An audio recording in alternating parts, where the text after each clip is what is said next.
Hey everyone, and welcome to my review of Killers of the Flower Moon, the latest film from Martin Scorsese and starring Leonardo DiCaprio, Robert De Niro, and Lily Gladstone.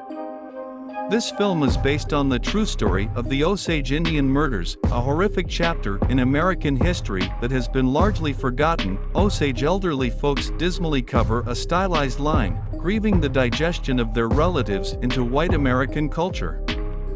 Meandering through their Oklahoma reservation, a few Osage find oil spouting starting from the earliest stage.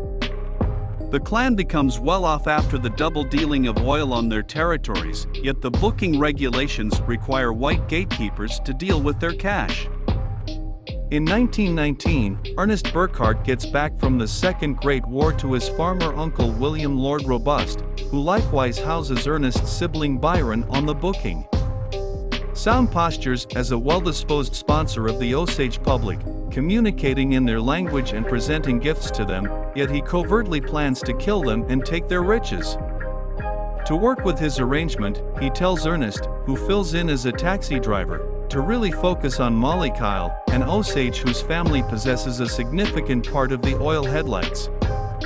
A sentiment at last is created between the two, and they are hitched in a function that blends Catholic and Osage strict iconography. Sound lets Ernest know that he will acquire a more prominent portion of the headlights as a greater amount of Molly's family kicks the bucket. He has proactively requested the passings of a few well-off Osage and go on by requesting the spouse of Molly's sister Minnie to gradually kill her with poison, the impacts looking like a squandering sickness, and has her other sister, the insubordinate Anna, killed by discharge. Lizzie Q, Molly's mom who is herself being harmed, faults the white occupants of the booking, as does an Osage committee, which encourages the individuals from the clan to retaliate. Lizzie Q kicks the bucket in her bed, imagining her progenitors inviting her to existence in the wake of death. After Ernest shows a hesitance to kill Molly, with whom he currently has 2 kids, Solidness has Ernest poison Molly by tranquilizing her insulin with a morphine-atropine blend. Molly starts to encounter a similar squandering sickness as Minnie. Sam likewise orders the passing of Henry Roan, Molly's most memorable spouse, and has Ernest request the homicides of Rita, Molly's final sister, and her significant other, by exploding her home. Molly currently claims every last bit of her family's headrights. Upon her demise, Ernest will acquire them. No external assistance has yet emerged. A delegate of the Osage country trying to campaign Congress is killed in Washington, D.C. And an investigator, William J. Consumes, employed by Molly, is beaten and pursued away from the booking by a group of hooligans drove by Ernest. Molly chooses to venture out to Washington herself, despite her condition, and ask President Calvin Coolidge for help, however he is uninterested in her request. The Department of Examination sends specialist Tom White and partners to research.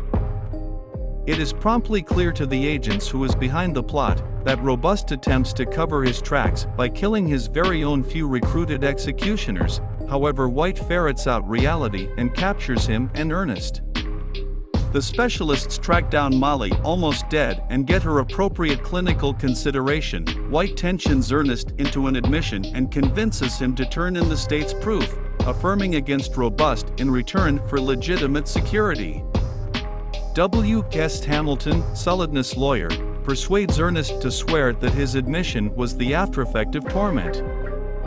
In any case, the passing of one of Ernest and Molly's 3 kids from beating hack convinces Ernest to affirm.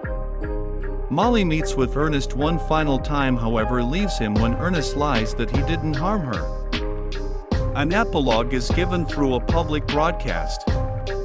Ernest got a lifelong incarceration. As hailed, Ernest was paroled, yet Byron turned state's proof and stayed away from prison. Ernest and Robust are ultimately delivered regardless of Osage's fights and carry on with independent lives. The public broadcast's maker gives the later subtleties of Molly's life. She separated from Ernest, kicked the bucket, matured 50 out of 1937 from diabetes, and was covered with her loved ones. Her eulogy excluded any notice of the killings. In the current day, The Osage commend their way of life in an enormous ancestral dance. Killers of the Flower Moon is a must-see film for anyone who loves cinema. It's a beautifully made and emotionally powerful film that will stay with you long after the credits have rolled. Thanks for watching my review of Killers of the Flower Moon. I hope you enjoyed it. Please let me know what you think of the film in the comments below.